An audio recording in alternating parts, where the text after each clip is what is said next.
Hello guys and welcome back to your very own YouTube channel CA Dreamers. This is our next video of the chapter Company Audit, in which we were discussing about the company's auditor's report order CARO. In the last videos we have discussed about its introduction, applicability of order and few matters which are to be included in the auditor report through order statement. Now in this video, moving with the same topic, we are going to discuss some more points which are to be included in the audit report through order statement. So without wasting any time, let's start. First, whether the company is regular in depositing undisputed statutory dues including provident fund, employees state insurance. यानी कि जो auditor है वो ये check करेगा कि जो company है वो अपने स्टैट्यूटरी ड्यूज को टाइमली डिपॉजिट कर रही है या नहीं कर रही है। इसका मतलब ये होगा कि जो ऑडिटर है वो ये चेक करेगा कि जो ड्यूज कहते हैं, जो पेमेंट्स कंपनी को किसी एक्ट के अंडर में कंपलसरी होती है पेमेंट करना कंपनी के एम्प्लॉयज को, वो टाइमली डिपॉजिट कर रही है, उसके लिए फंड अलग से निकाल करके या नहीं कर रही है। तो स्टैट्यूटरी ड्यूज में कौन कौन से आते हैं? Provident fund, employees state insurance, income tax, sales tax, service tax, duty of custom, duty of excise. हालांकि ये सब अब खत्म हो गई क्योंकि इनकी जगह जीएसटी आ गया है। Value added tax, cess and any other statutory dues, और या फिर अगर कोई और स्टैट्यूटरी ड्यूज है तो वो भी ऑडिटर जो है चेक करेगा कि टाइमली डिपॉजिट कंपनी कर रही है या नहीं कर रही है। देन एंड इफ नॉट, और अगर वो टाइमली डिपॉजिट नहीं कर रही है, then the extent of the arrears of outstanding statutory dues. तो ऑडिटर जो है वो ये चेक करेगा कि जो आउटस्टैंडिंग ड्यूज है वो कितने टाइम से आउटस्टैंडिंग है, क्या उन्हें 6 मंथ से ज्यादा का टाइम पीरियड हो गया है, और अगर हो गया है तो कितना अमाउंट ड्यू है, आउटस्टैंडिंग है पे करने के लिए या फिर डिपॉजिट करने के लिए। और जो फाइनेंशियल ईयर के एंड में जो ऑडिटर है वो ये चेक करेगा। तो outstanding statutory dues as at the last day of the financial year के लास्ट डे पर ऑडिटर ये चेक करेगा कितना अमाउंट आउटस्टैंडिंग है पे डिपॉजिट करने के लिए, concern for a period of more than 6 months की, और जो वो अमाउंट है वो कम से कम 6 मंथ से ज्यादा के लिए ड्यू हो चुका होना चाहिए, आउटस्टैंडिंग होना चाहिए। From the date they have become payable shall be indicated. जिस दिन से वो ड्यू हुए हैं और वो अमाउंट जो है वो ऑडिटर अपनी रिपोर्ट में इंडिकेट करेगा, मेंशन करेगा। Next, where dues of income tax और सेल्स टैक्स और सर्विस टैक्स और ड्यूटी ऑफ कस्टम और ड्यूटी ऑफ एक्साइज और value added tax have not been deposited on account of any dispute. यानी कि और अगर कोई ड्यू जो है यानी कि स्टैट्यूटरी ड्यू जो है वो टाइमली डिपॉजिट नहीं किया गया है किसी डिस्प्यूट के चलते। डिस्प्यूट मतलब सपोज करिए हमने कंपनी ने इनकम टैक्स एस्टिमेट करा अपना, लेकिन जो इनकम टैक्स अथॉरिटी है उसके अकॉर्डिंग जो इनकम टैक्स कंपनी ने एस्टिमेट करा है वो गलत है, उसमें कुछ गड़बड़ है। तो यहाँ पर डिस्प्यूट, और कंपनी ये कह रही है कि उसने सही एस्टिमेट करा है, तो मे भी जो कंपनी है और जो इनकम टैक्स अथॉरिटी है उनके बीच में डिस्प्यूट हो, और उस डिस्प्यूट की वजह से यानी कि दोनों पार्टीज जब एग्री नहीं करेंगी तो उस वजह से डिस्प्यूट होगा, और जब डिस्प्यूट होगा तो हो सकता है कि जो कंपनी है वो टाइमली अमाउंट डिपॉजिट ना कर पाई, तो उस केस में क्या होगा?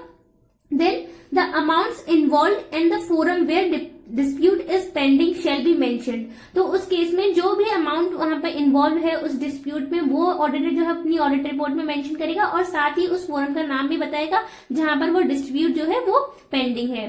Then next is whether the company has defaulted in repayment of loans or borrowings to a financial institution। यानी कि जो कंपनी है क्या उसने कोई डिफॉल्ट करा है किसी लोन या फिर बोरोइंग्स जो उसने किसी फाइनेंशियल इंस्टीट्यूशन, बैंक या फिर गवर्नमेंट से जो ले रखे थे लोन्स वगैरह, उनका रीपेमेंट करने में कंपनी ने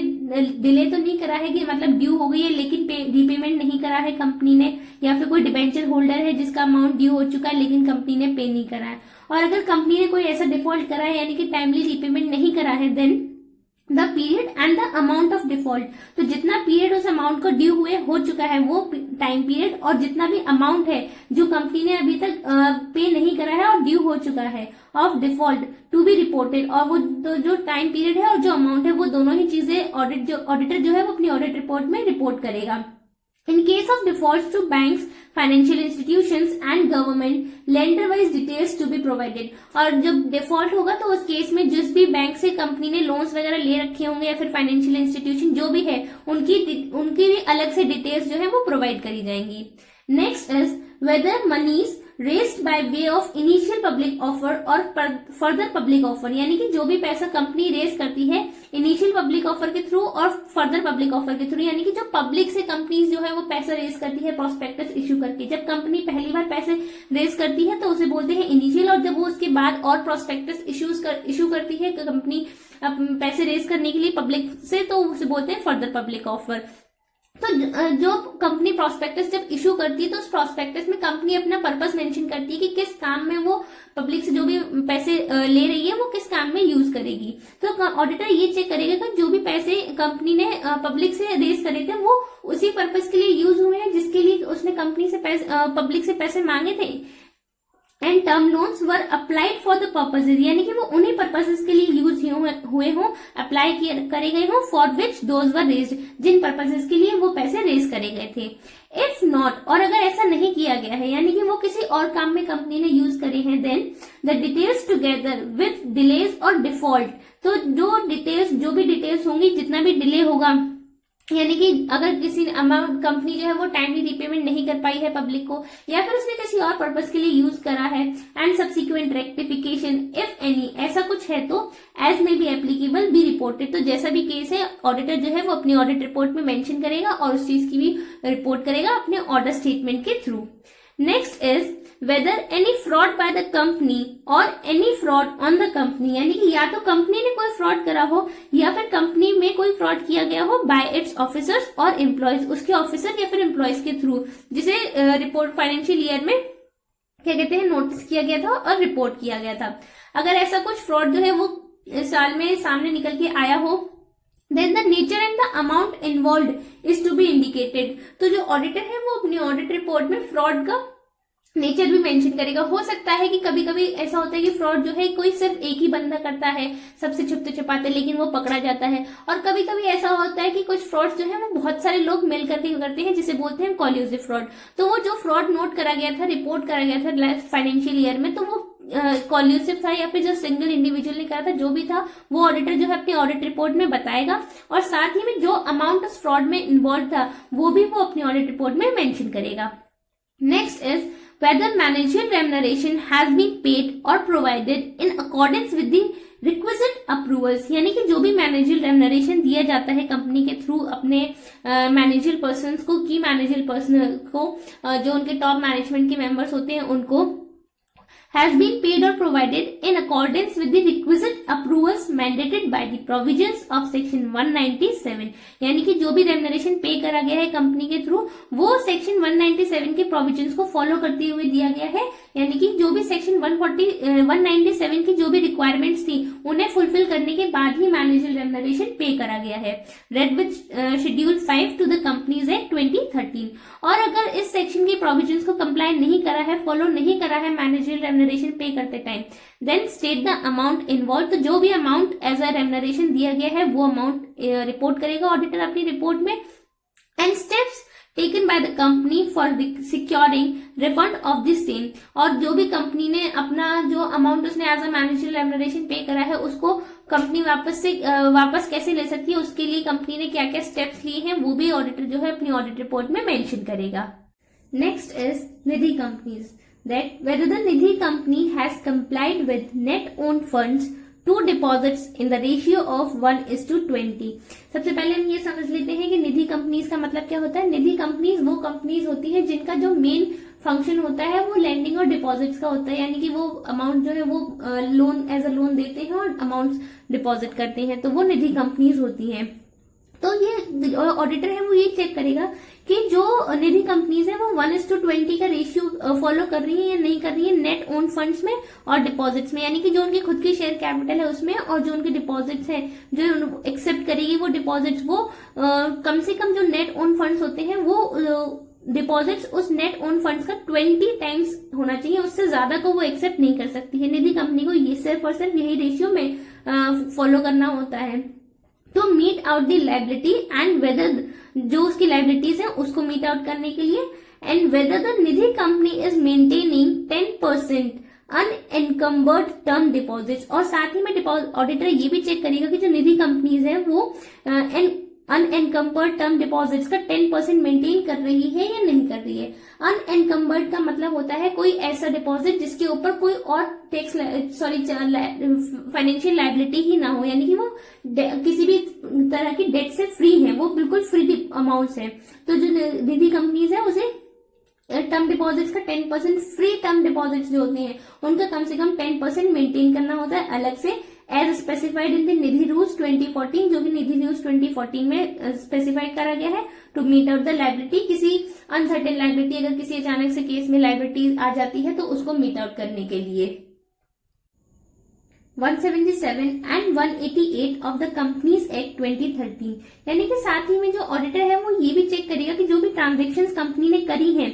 वो सेक्शन 177 और 188 के जो प्रोविजंस हैं उन्हें कंप्लाई कर रही है या नहीं कर रही है, जहां पर भी ये सेक्शंस अप्लाई होते हैं, where applicable, and the details have been disclosed in the financial statements etcetera, और जो भी उसकी डिटेल्स हैं ट्रांजेक्शन्स की वो प्रॉपरली फाइनेंशियल स्टेटमेंट्स में डिस्क्लोज करी गई है as required by the applicable accounting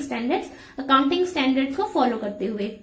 next is whether the company has made any preferential allotment or private placement of shares, यानी कि जो कंपनी है क्या उसने कोई प्रेफरेंशियल अलॉटमेंट करा है शेयर्स का, या फिर प्राइवेट प्लेसमेंट करा है, या फिर कोई फुल्ली और पार्टली कन्वर्टेबल डिबेंचर्स जो है उनको अलॉट करा है during the year under review, and if so, और अगर करा है then as to whether the requirement of section 42 of the Companies Act 2013, और अगर करा है तो सेक्शन 42 जो है कंपनीज एक्ट 2013 का उसकी रिक्वायरमेंट्स को फुलफिल करा है या नहीं करा है, have been complied with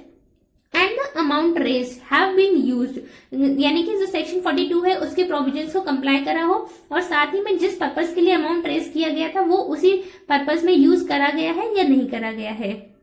amount raised have been used for the purpose for which the funds were raised, यानी कि उसी पर्पस के लिए यूज हुए हैं जिस पर्पस के लिए फंड्स रेज करे गए थे। और अगर ऐसा नहीं किया गया है then provide the details in respect of the amount involved and the nature of non-compliance, यानी कि और अगर कॉन्ट्रावेंशन हुआ है प्रोविजंस का तो जो ऑडिटर है वो ये जितना भी अमाउंट इन्वॉल्व था कॉन्ट्रावेंशन में वो अमाउंट मेंशन करेगा अपनी रिपोर्ट में, और साथ ही में जो नॉन कंप्लायंस कॉन्ट्रावेंशन का नेचर है वो भी बताएगा। जो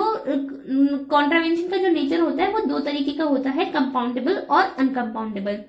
कंपाउंडेबल वो ऑफेंसेस होते हैं जिन्हें इजीली मतलब वेव ऑफ किया जा सकता है, यानी कि जिनका मटेरियल इम्पैक्ट नहीं होता है कंपनी पर या फिर कंपनी के इंटरेस्ट पर। लेकिन जो अनकंपाउंडेबल ऑफेंसेस होते हैं, कॉन्ट्रावेंशन होते हैं, वो बहुत ज्यादा सीरियस होते हैं, उनका बहुत ज्यादा मटेरियल इफेक्ट होता है कंपनी पर, कंपनी के इंटरेस्ट पर, कंपनी के बुक्स पर, तो उसे ऐसे ही जो कंपनी है या फिर जो अथॉरिटीज हैं वो वेव ऑफ नहीं कर सकती हैं। तो जो भी नेचर होगा नॉन कंप्लायंस का, कॉन्ट्रावेंशन का, प्रोविजंस को ना फॉलो करने का, तो वो भी ऑडिटर को अपनी ऑडिट रिपोर्ट में मेंशन करना होगा।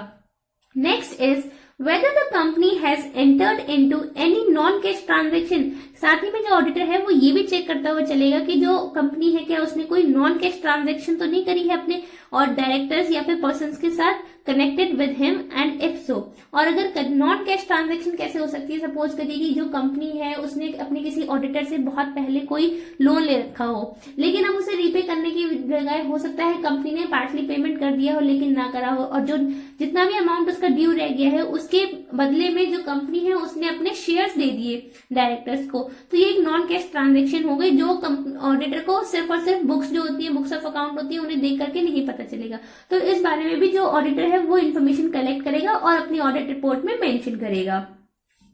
एंड इफ सो, और अगर ऐसा करा गया है यानी कि नॉन कैश ट्रांजैक्शन करी है कंपनी ने अपने डायरेक्टर्स वगैरह के साथ में, then the provisions of section 192 of the Companies Act 2013 have been complied with, तो जो section 192 है उसके provisions को भी comply किया हुआ होना चाहिए। अगर नहीं किया है तो वो किया है नहीं किया है वो भी ऑडिटर जो है अपनी ऑडिट रिपोर्ट में मेंशन करेगा। Next is whether the company is required to be registered under section 45IA of the Reserve Bank of India Act 1934। Lastly जो ऑडिटर है वो ये चेक करेगा कि क्या कंपनी की रिक्वायरमेंट है रिजर्व बैंक के जो आरबीआई का जो एक्ट है 1934 उसके सेक्शन 45IA में रजिस्टर होने के लिए। अगर ऐसी कोई रिक्वायरमेंट है तो कंपनी ने अपने आप को रजिस्टर करवाया है या नहीं करवाया है, if so whether the registration has been obtained. Next